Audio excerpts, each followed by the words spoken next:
RFK Jr. doesn't actually care about your health. RFK is Trump's pick for Health and Human Services Secretary, and you might have seen him talk about removing chemicals from our food and getting corporate interests out of medicine. But what he actually plans to do is to take science out of food and medicine.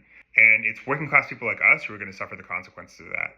Now, I'm a scientist, and I'm a socialist who believes that science should actually be used to make life better for the working class.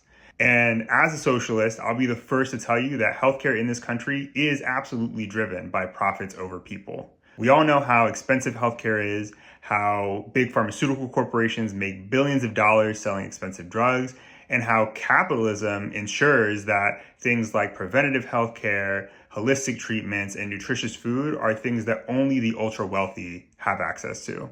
But let's be clear, RFK doesn't plan to do a single thing about any of that. I mean, he's literally a Kennedy. He's from one of the wealthiest families in the country. He grew up going on fancy ski trips and sailing at the Kennedy compound on Cape Cod. And he always had access to the best healthcare that money could buy. RFK wants to strip away the most basic public health measures, things like fluoridated water and access to vaccinations. And if we let that happen, it's the working class that's going to suffer the most. I mean, we already know how expensive healthcare is.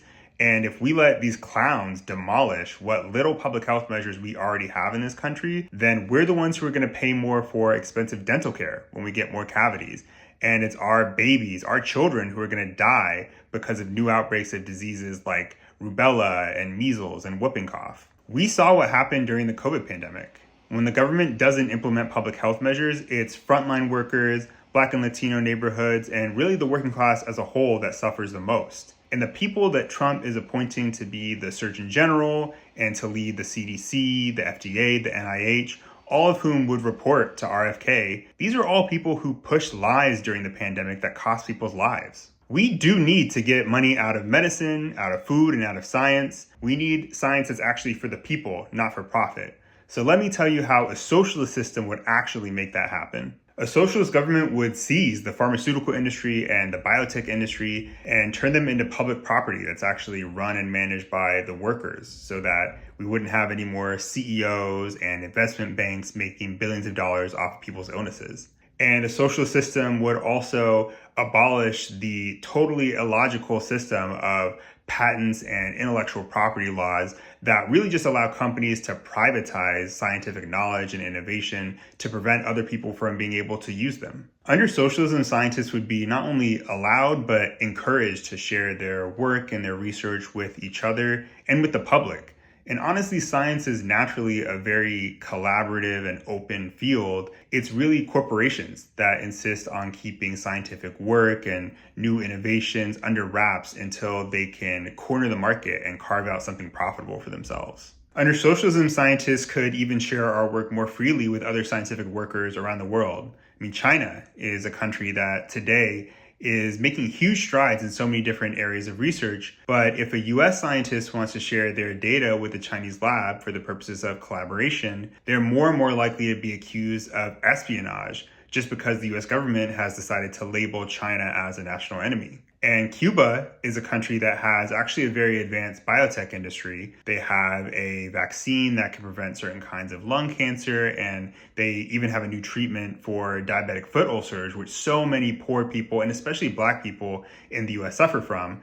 But because of the US capitalist blockade on Cuba, working class people in this country have no way to legally access those treatments. So just think how much scientists and working class people could benefit if US imperialism didn't keep scientific workers segregated by national borders. And socialism would also make it so that when new technologies are created, they're actually used to make our lives easier. I mean, think about artificial intelligence technology, which has the potential to automate away so much tedious work. Under capitalism, more automation means more unemployment, right? I mean, if your boss can buy an algorithm to do your job for less money than it costs to pay you your wage, they'll just fire you. And that's not even getting into all of the social problems and the privacy concerns that come with using AI under capitalism. And really the only people who are seriously talking about regulating artificial intelligence right now are companies like OpenAI, who only want those superficial regulations so that they can block out their competitors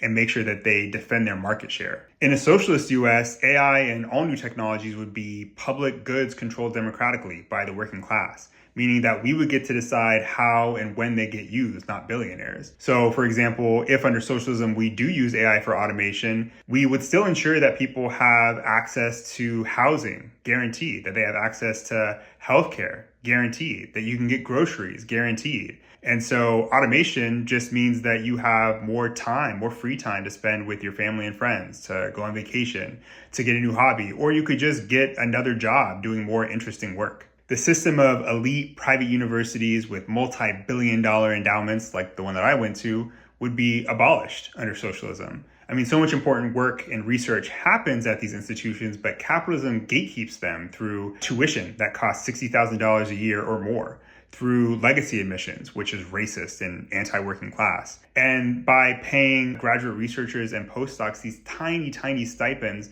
while they work 60, 70, 80-hour work weeks. How can we expect to train a new generation of scientists who can make new discoveries motivated by the needs of everyday people if you have to be independently wealthy just to learn how to be a scientist? Socialism would make college free, it would make getting a PhD free, and socialism would make sure that every scientific worker can actually make ends meet while they're doing good science that's motivated by the needs of everyday people.